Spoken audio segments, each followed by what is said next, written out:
నెల్లూరు జిల్లా కావలి నియోజకవర్గం మాజీ MLA Ramireddy Pratap Kumar Reddy press meet నిర్వహించారు.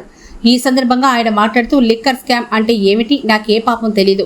కూటమి ప్రభుత్వ నేతలు నా మీద అసత్య ప్రచారాలు చేస్తున్నారు. లిక్కర్ గురించి అది ఎలా ఉంటుందో కూడా నాకు తెలియదు. కొన్ని మీడియాలో నిరంతరం ప్రచారం చేస్తున్నారు. వారి విజ్ఞతకే వదిలేస్తున్నారు. మీడియా సమావేశంలో ఆవేదన వ్యక్తం చేసిన కావలి మాజీ శాసనసభ్యులు రామిరెడ్డి ప్రతాప్ కుమార్ రెడ్డి రామిరెడ్డి మాట్లాడుతూ కూటమి ప్రభుత్వ పెద్దలు చేస్తున్న అరాచకాలు ఆపాలని, పోలీస్ యంత్రాంగం హద్దుమీరి ప్రవర్తిస్తోందని ఆయన అన్నారు. మళ్లీ వైఎస్ఆర్సీపీ ప్రభుత్వం వస్తే పోలీస్ డిపార్ట్మెంట్పై చర్యలు తప్పవని, పోలీసుల గీత దాటుతోందని ఆయన అన్నారు. మీరు ఎన్ని కేసులు పెట్టినా భయపడే ప్రసక్తే లేదన్నారు. ప్రస్తుత ఎమ్మెల్యే వెంకట కృష్ణారెడ్డిపై ఆరోపణలు చేశారు. కావలిలో జరిగిన పలు మనీ స్కాములతో ప్రభుత్వ నేతలకు సంబంధం ఉందని ఆయన అన్నారు. వస్తుందా మీకు? వాయిస్ ఓకేనా?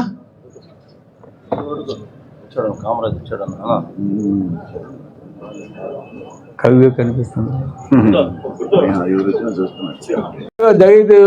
జరిగి ఉంటే ఈ కావ్య కృష్ణారెడ్డి స్వప్రయోజనాల కోసం, ఈ సిఐ గారు స్వార్థం కోసం, డిఎస్పీ గారు వాళ్ళ స్వార్థం కోసం ఇంతమందిని బలి చేయడం న్యాయమా అని అడుగుతా ఉన్నాను. ఒక్కసారి వాళ్ళ ఆక్రందన, వాళ్ళు పెట్టిన ఆ డబ్బులు ఎవరెవరికి ఇచ్చారు, ఎంత బాధపడతా చెప్తున్నారో ఒక్కసారి మీరు టీవీలో చూడాలని కూడా తెలియజేస్తూ టీవీ నాణ్యమ్మా ఈ స్కామ్లో భాగస్వాములు కావటములో ఈ మనీ కుంభకోణం చర్చలకు దారితీసింది. రాష్ట్రం నలుమూల నుండి ఈ స్కామ్లో డబ్బులు కట్టడంతో 100 కోట్ల నుండి 1000 కోట్లకు కుంభకోణం జరిగి ఉండొచ్చని అనుమానాలకు తావిస్తుంది. నేను 800 చెప్పాను, ఇది 1000 కోట్లని రాశాడు. కరెక్ట్ అయి ఉండొచ్చు. ఈ మనీ కుంభకోణంలో కింది స్థాయి పోలీసు కానిస్టేబుల్ దగ్గర నుంచి డిఎస్పీ క్యాడర్ వరకు దాదాపుగా 60% మంది పోలీసులే. విశాఖాంత నేను చెప్పింది కాదు బాబు, సిఏ గారు, రాజేశ్వరరావు గారు, మీరే ప్రధాన నిందితుడు దీంట్లో. యాక్చువల్గా చెప్పాలంటే ముందు మిమ్మల్ని సస్పెండ్ చేయాలి. అదేవిధంగా ఈ అమౌంట్నంతా కూడా అనంత అసోసియేషన్కి డబ్బు రూపాన కట్టారు, కొంతమంది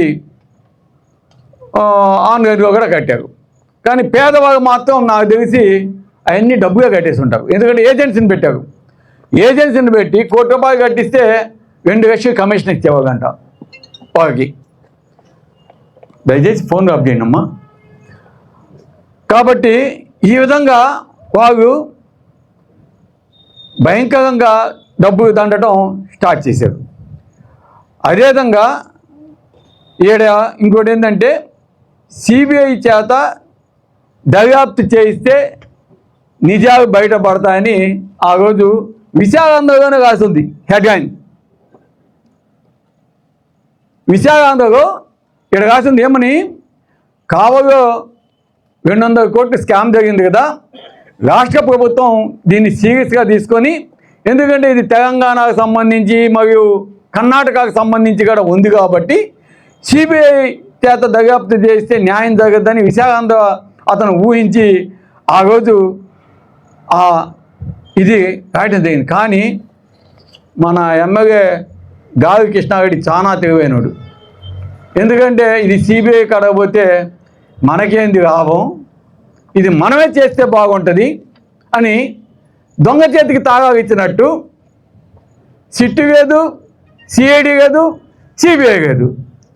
ఎవరైతే ప్రధాన పాత్ర పోషిస్తున్నారో సిఐ రాజేశ్వరరావు, డిఎస్పీ గారు, వాళ్ళ చేతికే ఇది ఎంక్వైరీ చేయమని చిన్నగా కమిటీ అదే పిచ్చేసి దీన్ని సపోర్ట్ చేసేదానికి, అంటే అణిచివేసేదానికి. ఎందుకంటే దీంట్లో ప్రధాన పాత్ర పోషించింది సిఐ రాజేశ్వరరావు, డిఎస్పీ గారు, ఎమ్మెల్యే గారు. ఆ 100 కోట్ల పైసలకు అమౌంట్ నొక్కేసింది ఎమ్మెల్యే గారు, ఈ పోలీస్ అధికారులు. కాబట్టి చాలా తెలివిగా, ఎందుకంటే అతను చాలా తెలివైనడు. ఎందుకంటే గతంలో కూడా ఎంతోమందిని పాతను అట్లాగే ఆయనతో పాటు కలిసిన అయోధ్య కావచ్చు, తిరుమలరెడ్డి కావచ్చు, ఇదంతా మమ్మల్ని ఎవడగా ఏం చేసేది, ఏం పీకేది, ఎమ్మెల్యే సపోర్ట్ మాకుంది, ఏం పీకతా పీకండి చూస్తాం, మా జోలికి వస్తే మీరు అంతు తేస్తాం అని వాళ్ళు బెదిరిస్తూ ఉన్నారు. ఇది ఇంకా చాలా దారుణంగా ఉంది. దానికి ఈ ఎంప్లాయీస్ ఎవరైతే పెట్టున్నారో డబ్బులు వాళ్ళు భయపడిపోతున్నారు. అదేవిధంగా డబ్బులు ఎవరైతే క్యాష్ కట్టున్నారో వాళ్ళందరినీ భయపించేస్తున్నారు. బయటకు వచ్చి చెప్పారంటే మీ సంగతి చూస్తామని చెప్పి ఆ విధంగా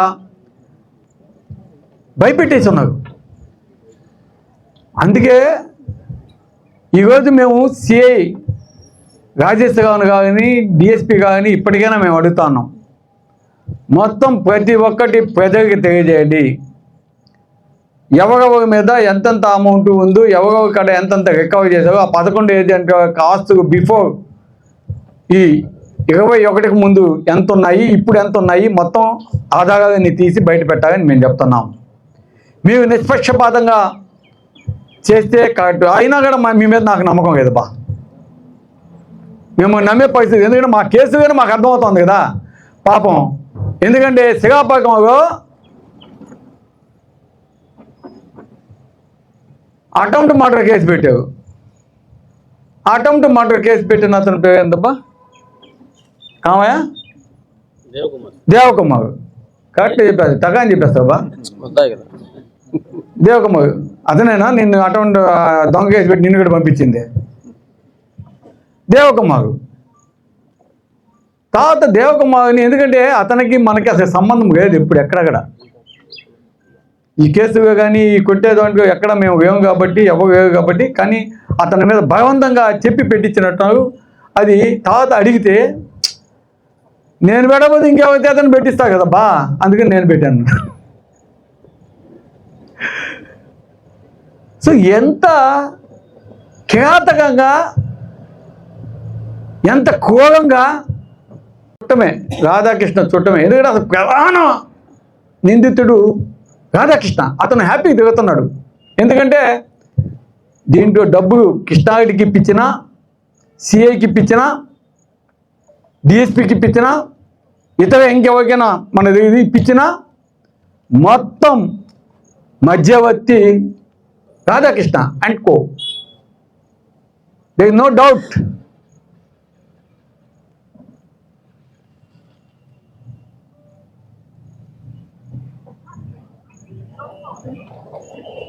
అర్థమైందా? తర్వాత ఒక్క నిమిషం ఇంకొక పేరు చెప్పు.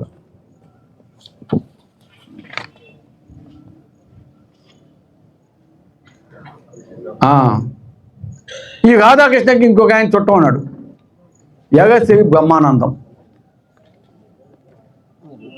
ఇతనితో కలిసి పనిచేసే అతను. ఇతను కూడా ప్రముఖ పాత్ర ఉంది దీంట్లో. ఇవన్నీ ఎట్టుంటే ఇంతమంది బాగా చేయించుకొని వచ్చా. వస్తాకు రూపాయి ఇస్తే బాకీ కట్టుకున్నాను అనుకున్నాను. ఈయనట్టు చేస్తాడు. అది కూడా జనవరి నెలలోనే కట్టాం.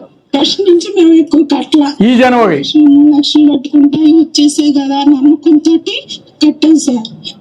నెక్స్ట్ జిల్లా కావాలి ముస్లింలు ఎక్కడేదో సార్ పెట్టారు సార్ ఆఫీస్ అని, కొంచెం డబ్బులు వస్తాయి కట్టుకోండి అమ్మ నమ్మకంగా, ఏం ఇబ్బంది ఉండదు అని చెప్పి నన్ను ఇచ్చారు సార్. బాగలేని వాళ్ళు కూడా వేసుకొని ఉన్నారు. బాగలేని వాళ్ళు కూడా. ఇప్పుడు మా ఆయన బాగలేను సార్, కిడ్నీ డయాలిసిస్ పేషెంట్. నేను ఆడ పని చేసుకుని కొంచెం తెచ్చుకొని వేసుకుంటే అవి వస్తే ఆయన పెట్టుకుంటుందా కొంచెం వస్తున్నాయి నాకు. అతను అన్ని ఇచ్చారు. బాగలేని వాళ్ళు కూడా వేసుకొని దాని మీద బతుకుండ్రు. అతను అన్ని చేసేస్తున్నారు సార్. మా సంఘం మొత్తం వేస్తున్నారు. చూడండి, సంఘం మొత్తం షేర్ మార్కెట్ పెట్టారు.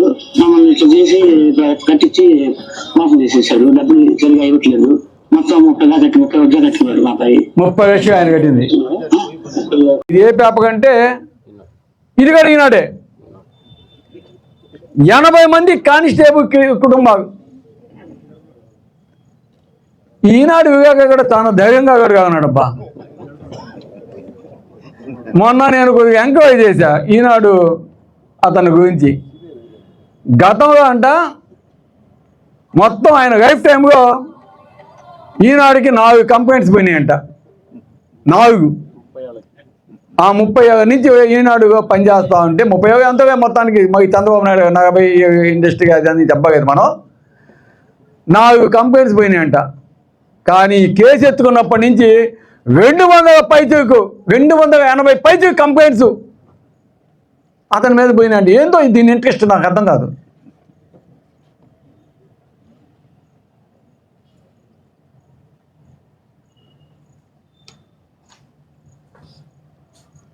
రామవరపాడు అక్కడ ఒక ఆయన 70 లక్షలు కట్టాడంట. ఈ విధంగా అబ్బా ఒక్కటి కాదు, ఎందుకే ఇంకొక ఆయన ఒక అతను జగదంకి మండలానికి సంబంధించిన ఆయన వచ్చి చెప్పాడు, ఇంకా చాలా చెప్పాడు. ఇంక చదువుతా, అది కూడా చదువుతా, ఎందుకంటే అన్నీ చదవాలనిపిస్తుంది బాగా నాకు కూడా. ఎందుకంటే చదవకపోతే కామలేదు ఇంక నుంచి అంతా మొత్తం ఫోజు మటుకు బాగా ఇచ్చాను అబ్బా.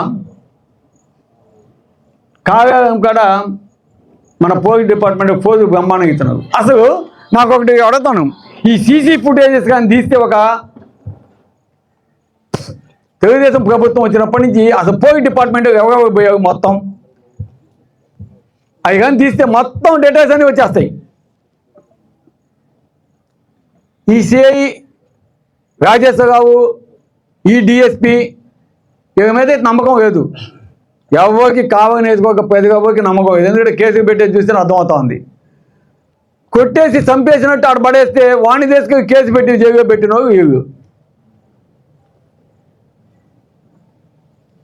ఇప్పుడు మీకు అందరికీ తెలిసిందే, అటు గతంలో కొంతమంది మినిస్టర్స్ కూడా ఆయనతో పార్ట్నర్స్గా జాయిన్ అయ్యారు. వారికి పంగనామాకు పెట్టాడు. అదేవిధంగా పిఎస్ఆర్ లేఅవుట్ పాపం అతను ఆత్మహత్య కూడా చేసుకున్నాడు. దాంట్లో కూడా ఇతనే ప్రధాన నిందితుడు. ల్యాండ్స్ అన్ని కూడా షోడాగా కూడా రాయించుకున్నాడు అంటారు. అట్లాగే ఇంకా కొన్నిట్లో ఉన్నాయి, చెప్పకూడదు ఎందుకు. వాటిలో కూడా పంగనామాకు పెట్టే దాంట్లో ప్రథమ పాత్ర ఎవరంటే ఈ గావి కృష్ణారెడ్డి అనేది. ఎందుకంటే నేను ఎందుకు గావి కృష్ణారెడ్డి అని మాట్లాడతానంటే, తనకి గావి వల్ల గెలిచాడుగా గావి కృష్ణారెడ్డి అన్న.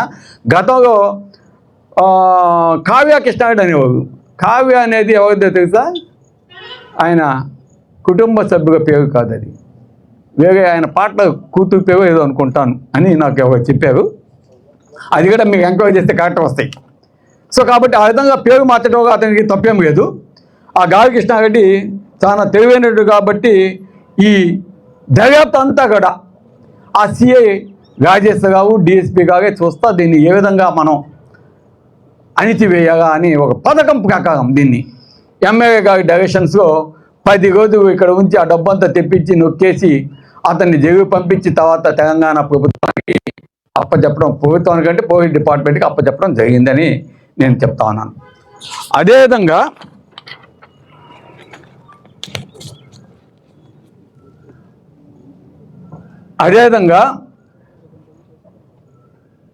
ఎస్పీడీసీఎల్ దాంట్లో పనిచేసే వాళ్ళు చాలామంది 10 లక్షల నుంచి 30 లక్షల దాకా తెగించారంట. ఇది ఈనాడు. నేను ఒక్కటి కూడా నా సొంతంగా చెప్పడం లేదు, వచ్చినయే చెప్తున్నాను, నోట్ చేసుకోండి.